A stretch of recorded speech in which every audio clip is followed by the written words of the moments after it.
I immediately told him that this is my private property and that I'm not looking for guests. I took my axe and I went inside my tent with Vjok. This is not the first time. Oh man, it's time for the main event of the evening. Well, that snowstorm has definitely arrived. There is a lot more snow out there than there was yesterday. I think I'm just gonna shut that up for now. Stay in here where it's nice and cozy. From unexplained activity and human threats to violent disturbances in the dead of night, each case captures fear as it happens, with nowhere to run. These are real moments where isolation, darkness, and the unknown turned ordinary nights into shocking and unforgettable encounters. This is 5 shocking forest encounters caught on camera. Case number 1. Recorded on Thanksgiving Day in high alpine Colorado, this video was uploaded by Nat Moran on November 30th, 2025, about what began as a calm holiday night slowly turned into fear. Welcome back to the channel. Today is Thanksgiving and we have a fun little surprise planned for dinner. So stick around because I'm super excited to bring you along. If you're new to the channel, my name is Nat Moran and I've been living on the road full time for almost 5 years and I have my trusty companion Pike next to me. I think this Thanksgiving is so special because I'm choosing to be She had parked her camper in a cold, quiet alpine area, thankful to have a safe home and a peaceful place to spend Thanksgiving with her dog. The night felt still and calm, with only the sound of the wind in the trees. Hi, buddy. We are here in high alpine Colorado, and it is a lot colder here than in southern Colorado. To be fair, I did choose to come to this location specifically because in the next couple of days, they are calling for a really significant snowstorm. And we really haven't had a lot of snow. And I'm really looking forward to a winter wonderland. It is Thanksgiving, and I'm gonna be cooking my Thanksgiving meal over the campfire. As darkness settled in, a strange sound broke the silence. She heard a helicopter flying close to her camp, low enough to shake the air around her. She had no idea why it was there. Soon, another helicopter came in, even closer than the first. I have no idea why there's a helicopter outside my camp.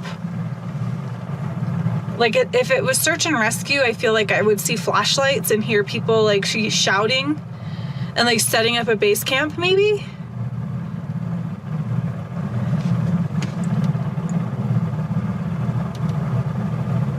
Oh my gosh, I think I hear another helicopter coming.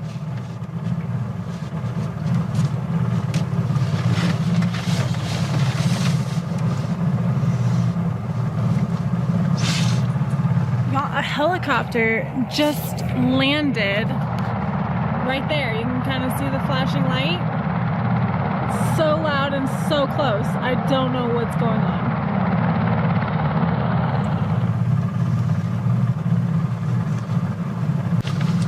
What is happening? Okay, whatever it was, they're gone. I hope no one was hurt. Just when she thought it was over, more helicopters returned. One flew directly above her camp, so low that the force of the wind slammed into everything around her. I hear another helicopter.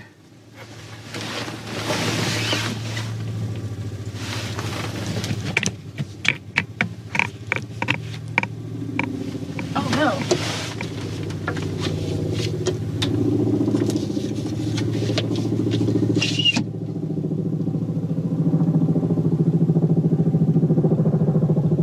Flying right on top of us.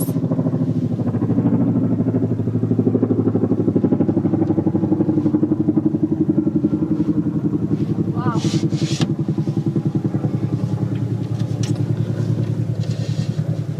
I hope no one was hurt. I'm gonna go try to get the scoop out of my neighbors tomorrow to see if they were able to see or hear anything more than I was. The road? I am so confused. Weird. I think I see flashing lights. So I think someone has a flashlight. If it wasn't so dark, I'd be able to see what's going on. This is so weird. Okay, it's flying away.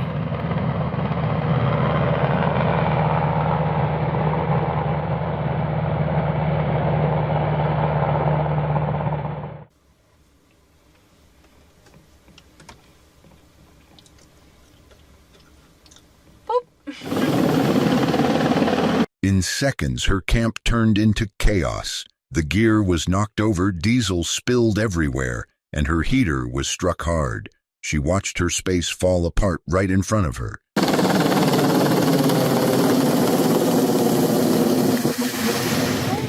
my God!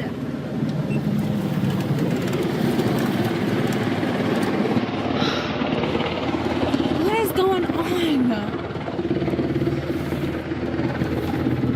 I just knocked into my camp.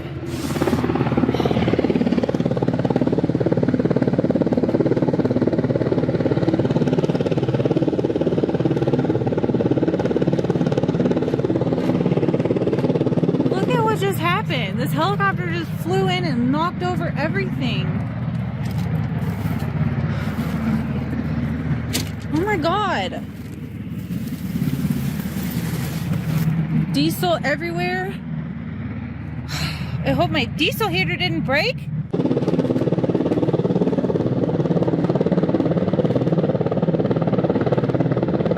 Like 2 helicopters just came in over my camp at tree line. So like, oh God, I'm going inside. They're flying off. Okay. They broke my heater, so I have absolutely no way to heat myself tonight because... Standing there in shock, she realized her heater was broken, leaving her with no real way to stay warm in freezing temperatures. Panic set in as the cold night closed around her.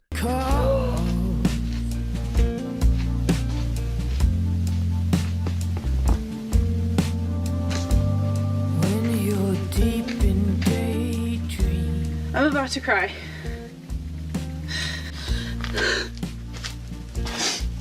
This is my home. Hello. Hey.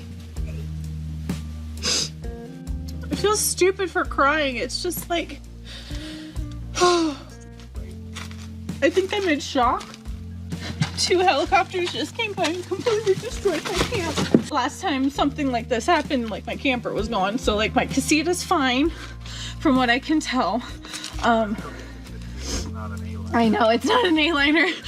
All I can think about is the moment that my camper got totaled, and that's all I can think of right now. So I'm trying to stay grounded. Oh my God, I think another helicopter is coming.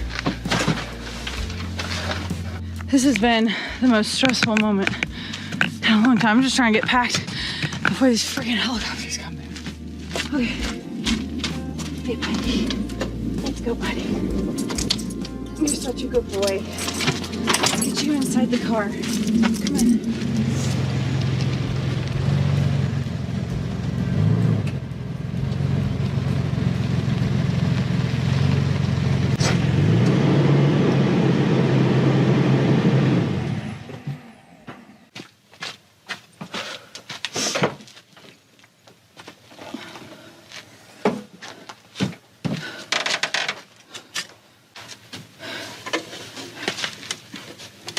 Overwhelmed and shaking, she tried to pack up while helicopters continued to pass nearby.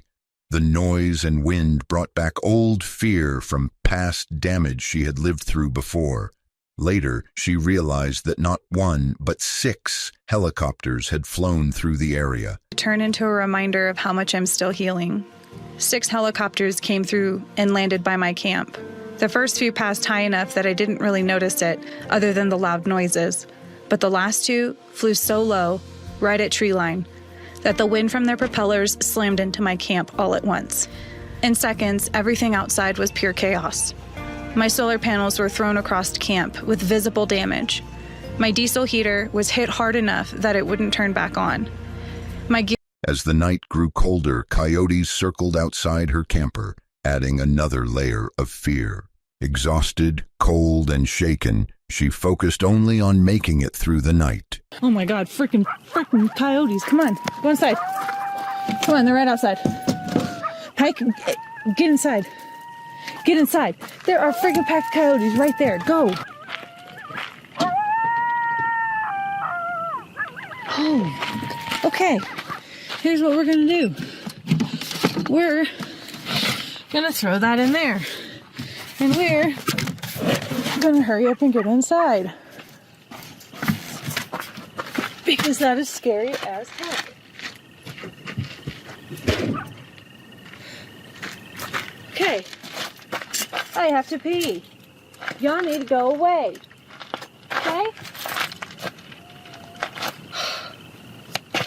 Oh, we're done.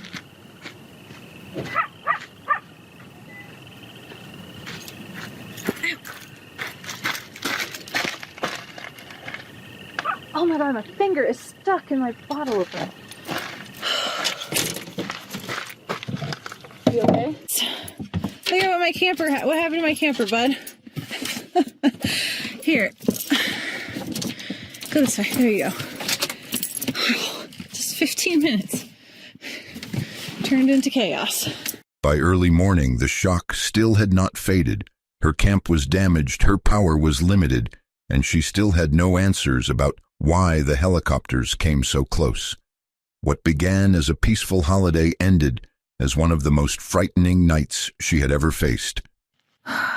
I did not detach. I have no idea where I'm at. I don't even know if I'm in a good spot, pretty spot, what spot. It's just pitch black. The sun's starting to rise, so I'm going to go outside for a potty break. But last night was absolutely wild. I lost my diesel heater. I don't even know what the condition of my solar panels are. They looked like they were shredded to pieces when I picked them up and just threw them in the car to get out of there. Even in daylight, the fear stayed with her. The quiet after the chaos felt heavy, and the mystery of that night remained unsolved. They're calling for snow. I don't know if it's actually going to hit, but I just want to stay warm. I want to keep my boys safe, and I don't want to kill my plants with frost, so I think we're going to pack up.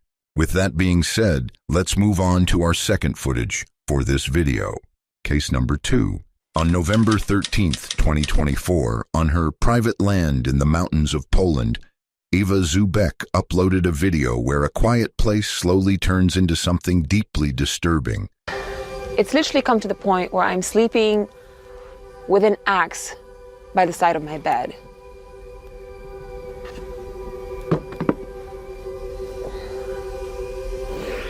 The last few weeks have been eye-opening for me, because in the last few weeks I've started to realize just how dangerous it is to do what I do. And I never had to deal with situations like this before, not on this level. But just the fact that it's all happening now is making me rethink this channel, what this channel is about, and the future of it. And this is not clickbait. I'm not being overly dramatic. When you hear the stories, Not long before recording, someone unknown appeared where no one should have been able to reach so easily, and the silence of the forest suddenly felt watched. I think you'll understand. A few minutes ago, a man that I don't know appeared on my property. And he turned to me and he said, "Oh, finally I found you. I've been looking for you." This is a man that I don't know, that I didn't invite here, that I didn't want here, who came here all on his own to my private property in the mountains, where there is no obvious path that leads here. He made his way up the hills and through the fricking forest to find me, uninvited. After that moment, she becomes aware of every sound around her, realizing how exposed she truly is out there alone. To find a woman who's camping on her own, on her private property, to find her and do what exactly? I was shocked. I was shocked and immediately felt so vulnerable and so scared. I immediately told him that this is my private property and that I'm not looking for guests. I took my axe and I went inside my tent with Vjuk. This is not the first time that something like this has happened, because a few weeks ago, something even worse happened. A few weeks ago, I was filming with National Geographic for my new show when I found out that another guy that I didn't know, that I had zero contact with ever, had been looking for me on my land in Poland. I wasn't there at the time, of course. I was filming with Nat Geo on a different continent. But the next thing I know, this man found out where we were filming, and he flew from Europe to Africa to chase me down, convinced that we were supposed to get married and that we're supposed to be together, that destiny is bringing us together. And The fear grows when she suggests this person did not stop at one place, but kept searching, driven by ideas that only existed in his own mind. he found me. It's a really terrifying experience when men that you don't know seek you out and you don't know what their intentions are. And some of them are delusional.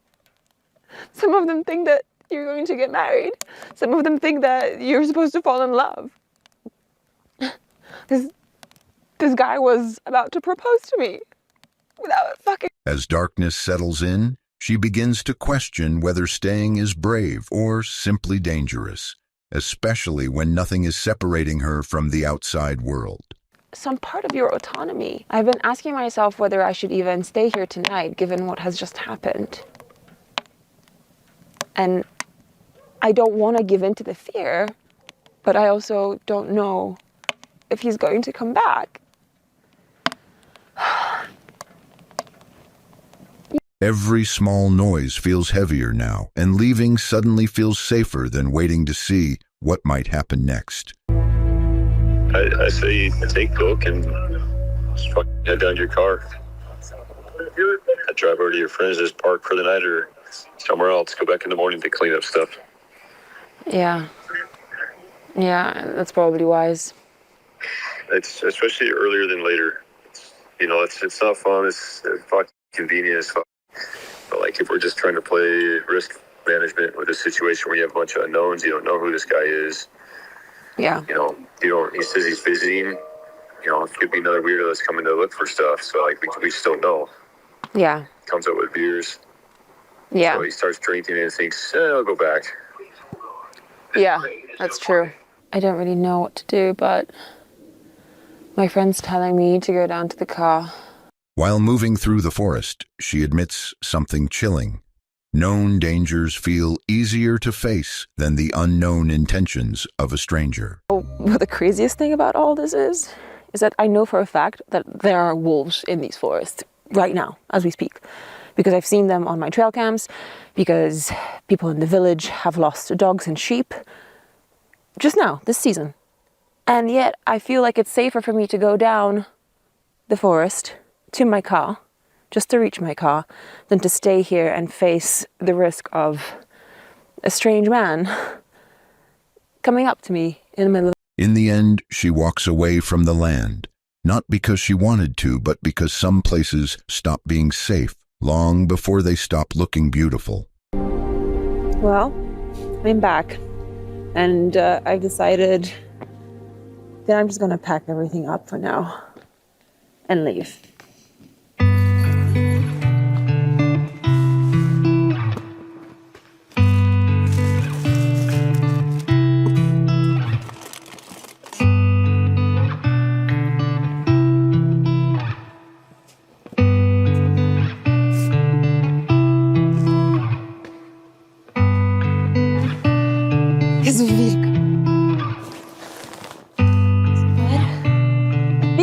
Nawet nie waż mi się na to. Nie, nie na, nie na kanapę. Nie waż się, nie waż się. To. Uciekaj. Nie, po prostu nie wierzę ci. Nie wierzę ci. Stay. I to wszystko chyba, jak na razie. Gdzie on tam już skoczył? No jasne. Ja cię, wilk, ty to po prostu jesteś taki chuligan. Get out. Jezu, wilk.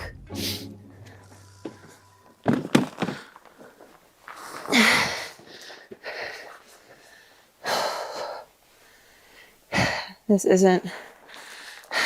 isn't how I wanted to end this season. But it is what it is. Thank you. Moving on to our third forest encounter for this video. Case number 3. On October 9th, 2025, in North Cascades National Park, Steve and Audra uploaded a video showing they spent their normal traveling days, but it was filled with chaos and unexpected shocks. That's Audra. We travel full-time in our self-converted 2019 Ford Transit that we build out ourselves and now are traveling full-time for the last 2 years. And we are currently on a big trip around the U.S. We have been making our way slowly west, and we are in Washington State, which is pretty awesome for us. We're really excited. But first, we are checking out the adorable Western-themed town of Winthrop, Washington.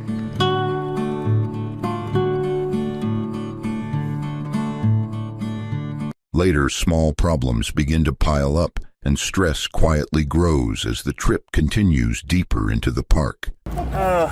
Good morning, you guys. We are not off to a good start. I don't know. We must have travel brain sometimes. I actually left the keys in our ignition last night. I had put the little screen inserts in the front windows. Never took the keys out. It was actually, the keys were forward, so because I was putting up and down the windows. So, our battery is dead again. That is number 3 for this road trip. Before that, we'd never done it.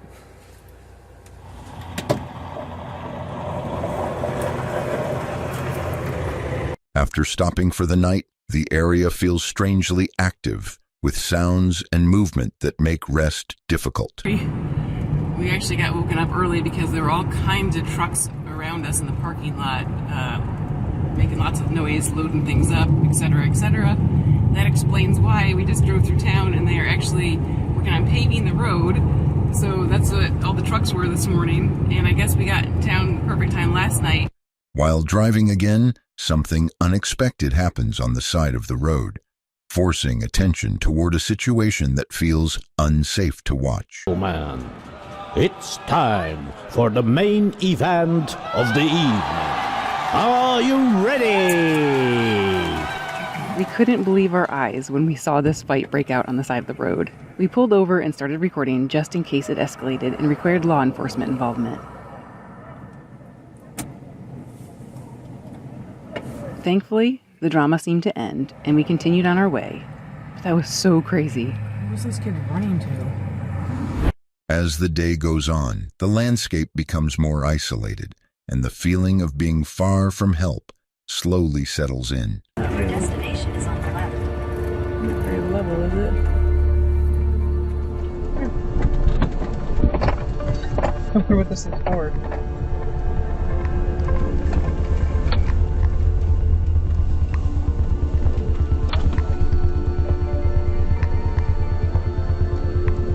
Feel good about this.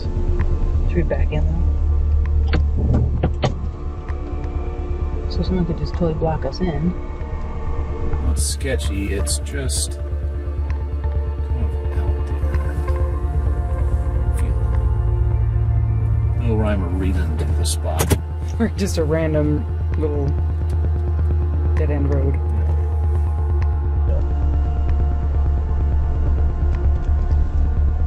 Then, without warning, a man steps out from the woods where no one was seen before, breaking the sense of privacy completely. front towards wherever our escape route is. And as we start turning around, this guy walks out of the woods. Like, appears. Yeah, which we were down in, like, when we pulled in, I didn't see him. I guess he saw us. There is, to give you some more context, there's... But I didn't want to make it obvious that I was locking the door. Steve put the window down. He's like, if you guys want to park in there, I can move my stuff. Which seems odd. Again, there was nothing in our way. I don't know what stuff he could have been moving that we would have been in his way, type of thing. Right. So not like he had to get a vehicle out of there or whatever. So maybe he thought it was our property. I don't know. Anyway, so They decide to leave, trusting instinct over convenience, knowing that some places give warnings before real trouble starts. we didn't feel good about it at all. So Steve looked back on Overlander, and he found another spot like 11 minutes from here. So we were definitely going there.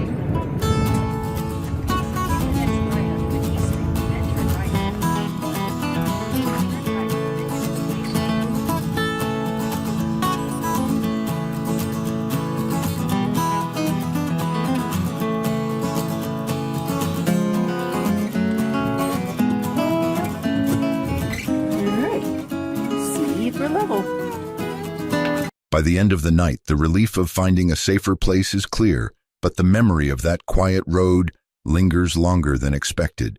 Moving on to our fourth encounter. Case number 4. On November 28, 2025, high on Ben Donnock in the Scottish Highlands, Scottish summiteer uploaded Most Extreme Summit Camp, a trip that slowly turns uneasy as the mountain begins to change. Welcome back everyone. You join me in a very cold Scotland, just a little bit up from the rest and be thankful. Today I'm heading to the summit of a mountain. I'm going to spend the night up there whilst we have a yellow weather warning for snow and ice. It's going to be very cold, but it should be a lot of fun. Come along for the adventure. I'm starting the hike on this nice forestry track, heading through Glenmore or Glenmore. Not too sure. You can see the sun shining through the trees there, and back there's a little bit of snow on that mountain, and I can't really see too much on that one, but it's not going to be this good track for very long, so I'll continue on and I'm sure we'll start heading upward very soon. Man, it's cold when you're in the shade. I think in my car it said it was like -1 degrees Celsius right now, with the possibility of getting down to -5 tonight. So it is going to be very cold, but as long as that big yellow ball stays out, I'm going to be happy. These trees are... As he moves higher, strange sounds echo through the trees, making him pause and question what is nearby, even though nothing is seen. This instant incline is definitely going to warm me up. This is fairly steep. Oh, getting there though. I thought madness had overtaken me already there. I could hear like a little baby crying. And I was like, where is that coming from? Turns out there's a little path on the other side of this woodland. So that makes sense. I'm not going insane quite yet. Holy moly, this is steep though. Insane. Okay, it looks like the initial steepness has slowed down a wee bit, and we're back on normal terrain. Once he leaves the forest, the open hillside feels exposed, and the wind grows sharper, leaving no place to hide if things go wrong. Dark clouds gather in the distance, and he senses the storm is closer than it looks, moving quietly toward the summit. Which is always good fun. Yeah, really enjoying it so far. This wind is picked up though, and it is absolutely frozen. You can see where I'm heading just up there. And there's actually some nasty looking clouds in the distance. I think that might be this storm heading our way. When daylight starts to fade, the path ahead feels more dangerous, with steep drops that disappear into shadow. Take you over here, there's some pretty cool views and some pretty huge drops as well, so I need to be careful. If I can stand on this ledge, look at that. Would not want to fall down there. Yeah, I think I'll get away from that edge before I do fall. At the summit, the silence feels heavy, as if the mountain is holding its breath before something happens. Okay, here we are, the summit trig point. Oof. There we go, and you can tell there is a storm brewing in that direction. I think I prefer the view. As night falls, the cold becomes intense, and even simple tasks feel harder, slower, and more risky. Holy moly, my hands are actually going to fall off in a second. It's mental how cold it gets so quick. Let's get some gloves on. Oh, that is so much better. Right, let's get this tent up. Can't wait to use this big beast of a tent again.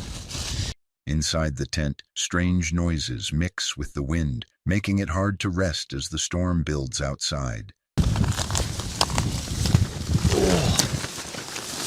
Oh man, that is so nice. Yeah, it's getting dark really quickly out there. And just to show you how cold it actually is, look at my water. The inside of that is starting to freeze already. That is pretty insane. But man, am I glad to be inside this tent. Let's shut this. Stop all that flappiness. That is pretty annoying. That was actually pretty tough going, but I am very glad to have the tent up and be inside it. I think I need to chill out for like 15 minutes though, so I'll get the stuff inside the tent set up and then I can just relax.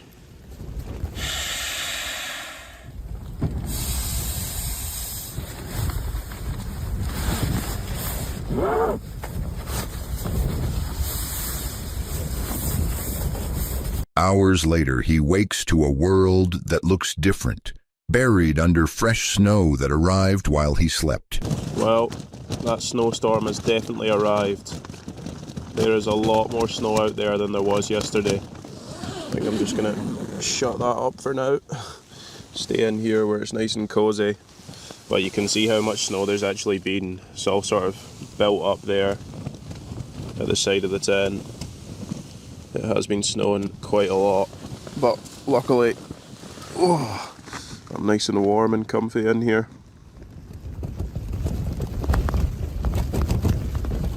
It's just past 8 o'clock now, and I think I slept pretty decent. Because of how late the sunrise is, you can actually get a pretty decent sleep when it gets closer to winter. But I'm pretty hungry, and I've got something slightly different for breakfast this time. Another one of these little bars, but it's a frosty bar.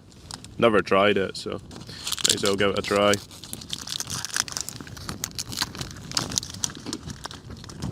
Visibility drops, and the mountain turns white and empty, making it hard to tell where the path even is anymore. Exactly what I expected. Almost white-out conditions for my first proper snow of the season. Ah, amazing. Here's the summit. Trig point. As he prepares to leave, the storm feels stronger, and every step away from the summit feels like a race against the weather itself. I'm gonna have to. Man, apologies if the audio's poor here, by the way, if my mic has stopped working. It's that cold. But I think it is about time that I got this tent down and got out of the weather. I'm gonna try to do this as fast as possible. Well, there we go. The tent is down. As always, I have left no trace other than the big patch in the grass where I was obviously sleeping. You can see the summit trig point just up there, and it is still pretty miserable. Pretty much white-out conditions, can't really see too much, so I'll need to be careful on the way down, which is in the...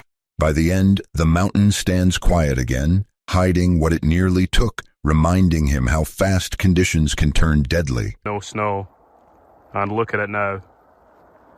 And then over to the Arrochar Alps as well, absolutely covered. Really impressive. It just shows you the difference one night of heavy snow can make. And by the looks of it, it's just going to continue to snow. That brings us to our last encounter for this video. Case number 5. On November 7th, 2025, in Port Alberni, British Columbia, the Cat Lady van uploaded a video. What starts as a quiet van life night slowly turns into something deeply unsettling. Good morning, everyone. I used to sleep at this Walmart here in Port and Birdie. And yeah, while I was enjoying my road trip this summer, they changed the rule. No overnight parking. They blocked the area that we... Earlier in the day, she explains how sleeping spots are becoming harder to find, and how she had to park away from town in a place that felt empty and dark.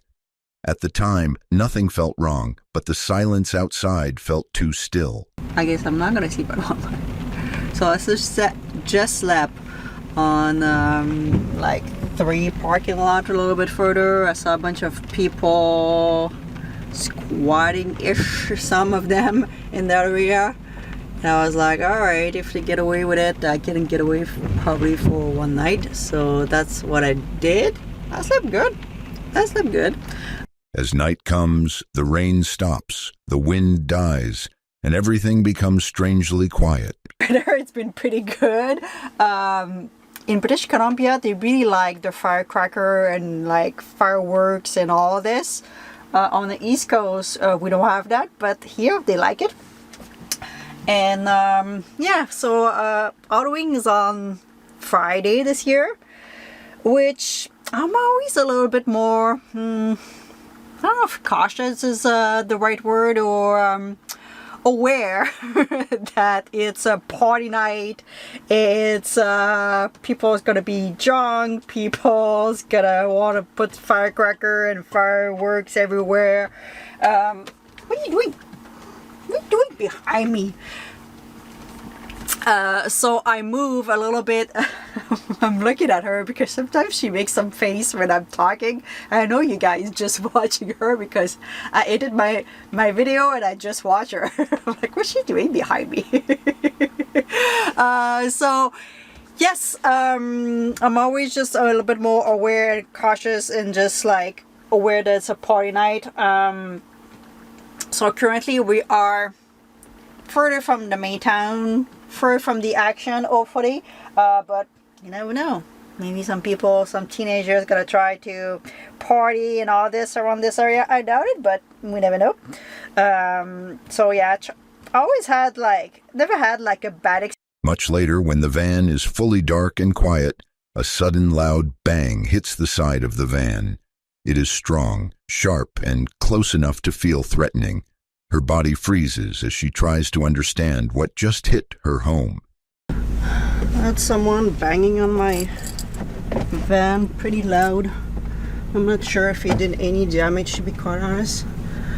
I don't know if he banged with a piece of wood. She hears more noise and realizes the same person is hitting another van nearby.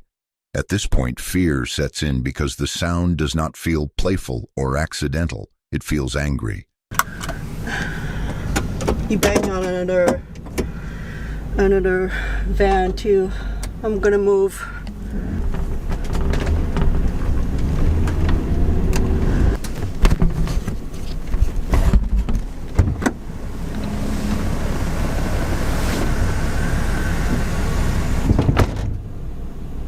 So just to explain a little bit the situation, so a man who was just walking the street banged on my van, and the van behind me was a camper van, and we ended up following each other for a little bit just down the road.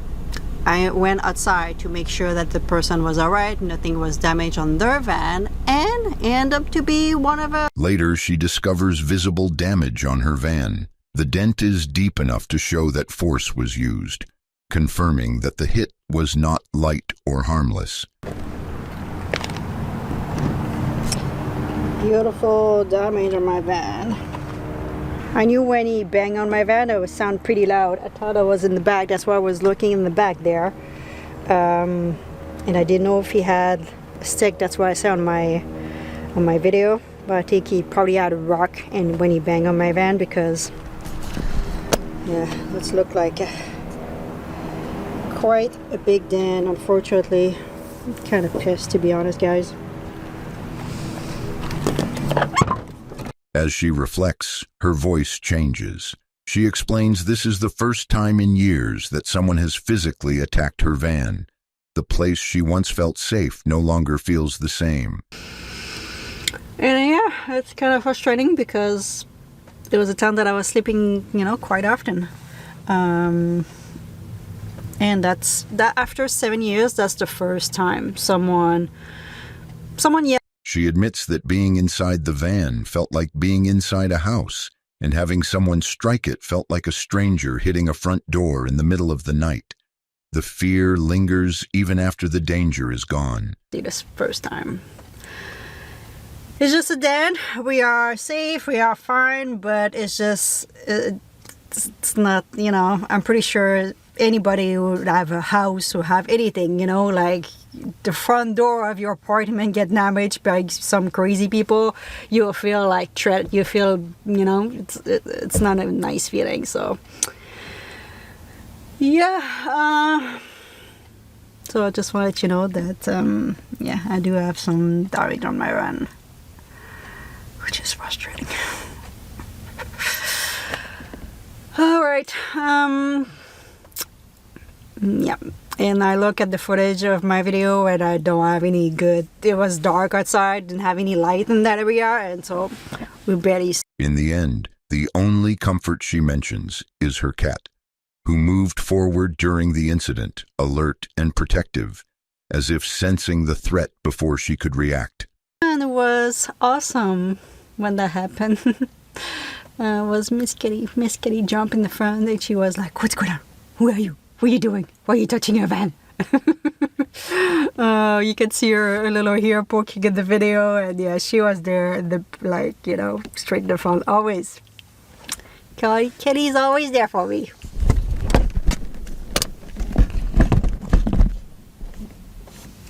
Hey, bye-bye. You're always there for me. Yeah, thank you so much. You'll always be there for me. You're always there for me. Thank you so much. Keep the house safe. I love you, baby. The night passes, but the feeling does not. The van is damaged, the place is abandoned, and the sense of safety is gone. For more videos like this, make sure you hit the subscribe button and like this video. Comment below which case you find the most horrifying. Don't forget to press the bell icon for future notifications.